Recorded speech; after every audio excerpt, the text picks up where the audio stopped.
Waislamu wamemgeuka Samia Suluhu na kuanza vita baina ya wenyewe.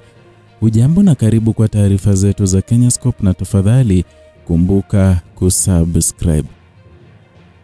Kati ya kile kinachoonekana kama hatua ya dharura kukabiliana na ongezeko la misimamo mikali ya kidini, taasisi za Kiislamu mkoani Arusha zimejitokeza kwa msimamo mkali kupinga kauli za baadhi ya Waislamu waliotaka kukatwa kwa vichwa kama suluhisho la tofauti za kitaifa, wakitaja wito huo kuwa hatari kwa amani, kinyume na mafundisho ya dini na tishio kwa usalama wa taifa.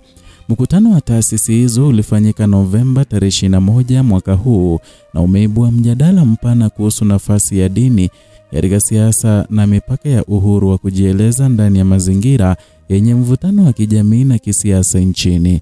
Kauli hiyo imekuja wakati ambapo taifa linapitia kipindi cha mijadala mikali kuhusu mustakabali wa utawala, haki za kiraia na juhudi za kujenga taifa lenye maelewano baada ya kipindi kirefu cha malalamiko ya kisiasa. Katika mazingira hayo yenye msuguano, tamko la kutaka kuchukuliwa hatua za kikatili dhidi ya wapinzani wa msimamo fulani ilionekana kama cheche iliyoweza kuanzisha moto mkubwa wa mgawanyiko wa kidini na kisiasa. Taasisi za Kiislamu Arusha zimechukua nafasi hii kuzima cheche hiyo mapema kabla haijawaka, zikiweka bayana kwa Uislamu au halalishi vitisho, ghadhabu na azauma au adhabu zisizo na msingi wa sheria. Na katika msimamo wao, viongozi wa taasisi hizo walieleza kwamba Uislamu katika asili yake ni mfumo unaojengwa juu ya amani, subira na mawasiliano ya kijamii yenye lengo la kujenga maelewano. Walisema kuwa kuhusisha dini na vitisho vya kikatili ni kupotosha na kuiweka kwenye mkono na uweza kutumiwa vibaya na watu wachache kuficha ajenda zao binafsi.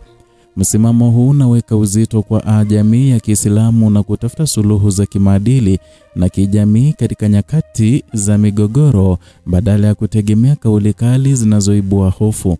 Viongozi hao waliweka wazi kuwa wito wa kukata vichwa haustahili kuhusishwa na jamii nzima ya Kiislamu. Walisitiza kuwa kauli hizo zimetolewa na watu wachache wenye mtazamo mkali ambao sio tu kwamba hawawakilishi misingi ya Uislamu bali pia wanakiuka kanuni za usalama wa nchi. Kwa mujibu wa taasisi hizo, jamii ya Kiislamu ina wajibu wa kujitenga na maelekezo yenye kupandikiza hofu na kulipiza kisasi, na badala yake kuendelea kushirikiana na serikali katika kujenga mshikamano wa kitaifa na bila kujali tofauti za dini, makabila au misimamo ya kisiasa. Na katika mazingira ambayo mijadala ya dini na siasa mara nyingi hujikita kwenye hisia kali, tamko hili limeonekana kama hatua muhimu ya kuzuia mparaganyiko wa kijamii.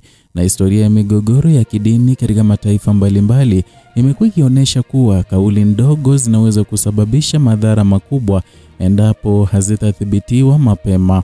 Taasisi hizi zimeamua kuzuia uwezekano huo kabla hujafikia hatua ya kutoeleweka, zikionya kwamba lugha kali kama hiyo inaweza kuchochea misururu ya mauaji, kulipiza visasi na kuvunjika kwa muungano wa kitaifa.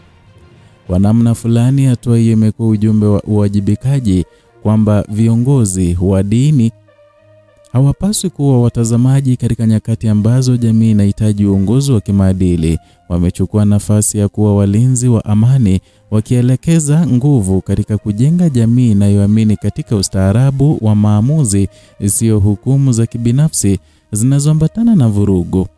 Taasisi hizo hazikusimama tu katika kutoa tamko la maadili, zimependekeza hatua za kisheria kwa vyombo vya dola dhidi ya wale wanaotoa kauli za uchochezi ambayo inaweza kupelekea uvunjifu wa amani. Wamesema uhuru wa kujieleza haupaswi kutumika kama ngao ya kuchochea vurugu, kwani misimamo mikali haina nafasi katika nchi inayojenga mfumo wa haki, utawala wa sheria na usawa. Pendekezo hili la hatua za kiusalama linajenga hoja kuwa kulinda amani ya taifa si jukumu la serikali pekee, bali ni kazi shirikishi kati ya dini, dola na raia. Na kwa kusisitiza uwajibikaji wa kisheria, taasisi hizi zimeweka msimamo na kuonesha kuwa kulinda umoja wa nchi kunahitaji mipaka, usimamizi wa ushirikiano wa taasisi zote za kijamii.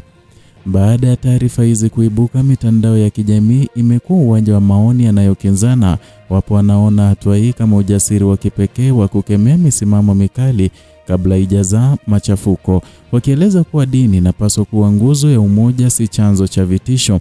Wengine wanaona kuwa serikali inapaswa kuongeza kasi ya kuchukua hatua dhidi ya watu wanaotoa matamshi ya kuhimiza adhabu za kikatili ambazo hazina msingi wa kisheria wala kikanuni. Pia kuna kundi linalohoji kwa upana nafasi ya dini katika siasa. Na je, dini inapaswa kuwa msukumo wa maamuzi wa kitaifa au mwanga wa maadili unaoongoza mchakato wa kiraia? Changamoto hizi zinaendelea kuibua mjadala mpana unaohitaji uangalifu wa kitaifa na majibu yenye busara. Kwa sasa mjadala kuhusu mchanganyiko ama mchango wa taasisi za dini katika kulinda utulivu wa taifa unaendelea kugonga vichwa katika nyanja za kijamii na kisiasa. Changamoto kuu inabaki kuwa jinsi ya kusawazisha amani za kidini na misingi ya taifa lenye makubaliano ya kikatiba bila kuibua mgawanyiko unaoweza kutumiwa vibaya na makundi yenye ajenda kali. Taasisi hizo zimetoa wito kwa viongozi wa dini kote nchini kuendeleza elimu kwa waumini kuhusu tafsiri sahihi ya mafundisho ya kidini, hasa katika kipindi hiki ambapo mivutano ya kisiasa imekuwa.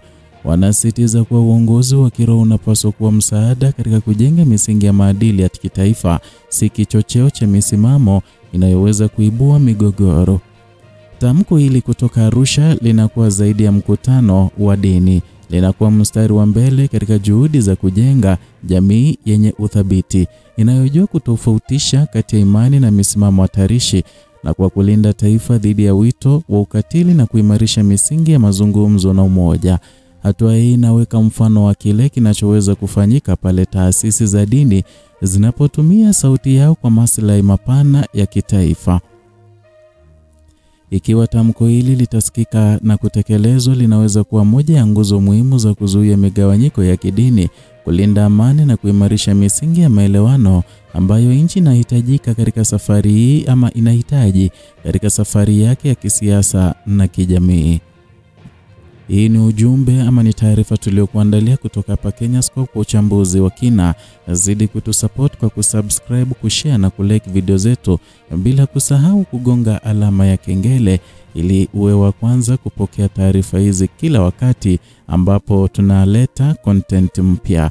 Wewe ni shujaa wetu, ambapo support yako ukitupa tutazidi kufanikiwa zaidi.